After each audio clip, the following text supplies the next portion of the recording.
নমস্কার, নিউজ ভ্যানগার্ডের পর্দায় সকলকে স্বাগত। সঙ্গে রয়েছে শতাব্দী। গুরুত্বপূর্ণ খবরগুলোর দিকে নজর রাখছে। এই মুহূর্তে শুরুতেই নজর রাখতে হচ্ছে খেলার খবরের দিকে। কল্যাণ সমিতি এই মুহূর্তে জোর কদমে মাঠে নেমে পড়েছে। বার পুজোর মধ্য দিয়ে তাদের অনুশীলন শুরু করেছে।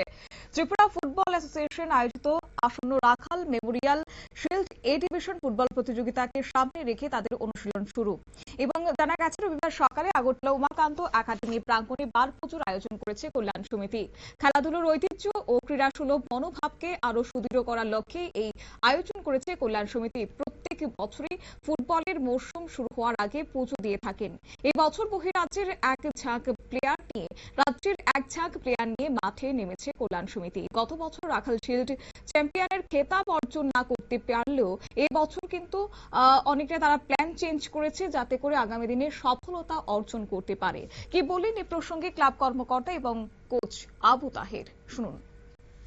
সংস্থার উদ্যোগে অন্যান্য বছরের ন্যায় এবারও আমরা রাখাল মেমোরিয়াল শিল্ড এবং এ ডিভিশন ফুটবল প্রতিযোগিতায় অংশগ্রহণ করার আমরা সিদ্ধান্ত নিয়েছি। তারই অঙ্গ হিসেবে আজকে আমাদের এখানে বার পূজা হচ্ছে। তো আমরা গত বছর আমাদের কিছু ত্রুটি ছিল আমাদের প্লেয়ার সিলেকশনে, যার ফলে আমরা চ্যাম্পিয়ন হতে পারিনি। তো এবার আমরা খুব শক্তিশালী টিম তৈরি করেছি এবং আশা করি এবার আমরা চ্যাম্পিয়ন হবই। সেই লক্ষ্যে আমরা আমাদের প্লেয়ারদেরকে আমরা সিলেকশন করেছি এবং আমরা আমাদের আগামী যে ফুটবল প্রতিযোগিতা আসছে এতে আমাদের ক্লাব সাফল্যের সঙ্গে চ্যাম্পিয়ন হয়ে যাবে, এটা আমরা প্রত্যাশা রাখছি। সবাইকে নমস্কার।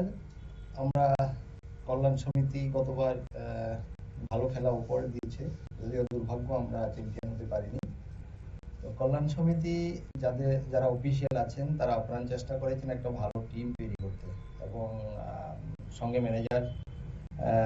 আমরা পুরো বছর একটা চিন্তাধারা করি। আমাদের এই রাজ্য থেকে 6 জন, বহিরাজ্য থেকে আপাতত 14 জনের মতো আমরা আগামী 7 তারিখ থেকে প্র্যাকটিস শুরু হবে। তো গত বছর আপনারা দেখেছেন কল্যাণ সমিতি দর্শক ফুটবল প্রেমীদের কিছুটা হলো ভালো খেলা উপহার দিয়ে তাদের মন জয় করতে পেরেছে। তো আমরা এইবার সুশৃঙ্খল ভাবে আরো কিভাবে দর্শকদের ভালো খেলা, অর্থাৎ নতুন উদ্যম আর নতুন কৌশলকে পাথেয় করে শিরোপা অর্জনের লক্ষ্যে দৃঢ় প্রত্যয় নিয়ে আজ থেকে তাদের অনুশীলন তারা শুরু করেছে রাখাল শিল্ড মেমোরিয়াল এবং এ ডিভিশন ফুটবল প্রতিযোগিতাকে সামনে রেখে।